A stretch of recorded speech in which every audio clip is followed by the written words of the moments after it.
I would like to take this video as an opportunity to show you how virtual machines can make testing unknown software safer, trying out new operating systems much easier, and running old software possible at all. Let's look at different ways to run virtual machines and where to get installation files for virtual operating systems. If you don't know, a virtual machine is an emulation of a computer system inside your actual computer. This makes it possible to run Linux or Mac OS in a window inside your current Windows installation, or even run multiple Windows installations side by side. These virtual machines are separate from the host operating system by default, so you cannot damage or screw up your host computer from inside the virtual machine. If your PC is running Windows 10 Pro, Enterprise or Education, you can actually try this out right now. These Windows 10 editions come with a sandbox to test suspicious software before running it on the host system. Other Windows editions can use different methods shown later in the video. You might have to enable the sandbox first by hitting Windows key plus R to open the run window and typing in optional features. Then search for Windows Sandbox, select it and click OK. If you now search for Sandbox, Windows will open the temporary Windows system for testing. All changes inside the sandbox will disappear when you close it. You can copy-paste files inside of it to try them out. If you need a more permanent machine, for example for trying out other operating systems, you can also use Microsoft Hyper-V, which is also only available on Windows 10 Pro and up. You might have to enable it in the same way as the Sandbox feature, but instead of Sandbox, look for Hyper-V, then restart your PC. Search for Hyper-V Quick Create to create a virtual machine. Hyper-V can only create a limited number of operating systems, including Windows 10 machines, Ubuntu and some other Linux systems. Unless you want to install Windows 10 Developer or Ubuntu, you will need an ISO installation file for the operating system.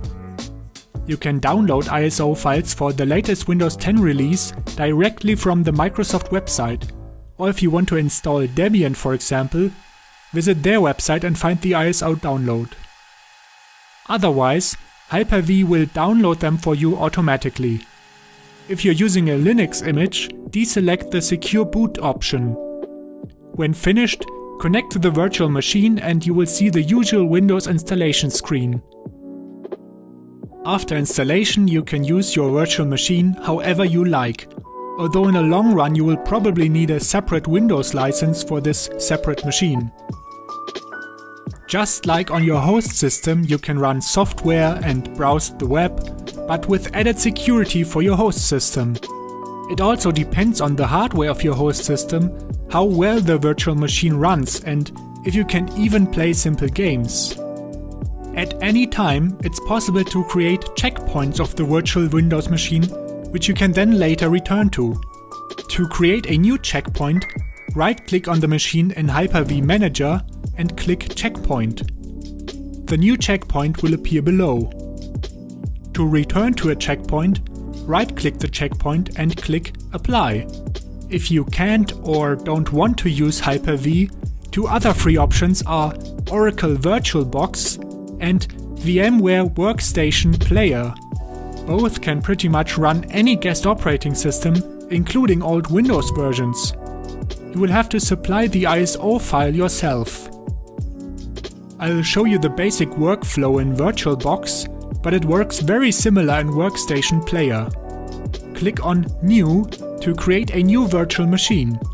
After specifying a name and the location, choose the operating system to install. Select the amount of memory to allocate to the virtual machine, then create the virtual hard disk and choose the size. When you first launch the virtual machine, select the ISO file you have downloaded for this operating system. Then VirtualBox will start the installation process. You might have to remove the ISO file from the virtual machine after the installation, otherwise it might boot from the ISO instead of the virtual hard drive. This isn't supposed to be a comprehensive guide for VirtualBox, just be aware that there are many settings for each virtual machine to extend its capability. I also recommend to install the VirtualBox extension pack for better support in Windows virtual machines. VirtualBox can also create snapshots just like the checkpoints in Hyper-V. To create a new snapshot while a virtual machine is running, click on Machine, then Take Snapshot. To revert to a snapshot while the machine is off, switch from the Details view to Snapshots.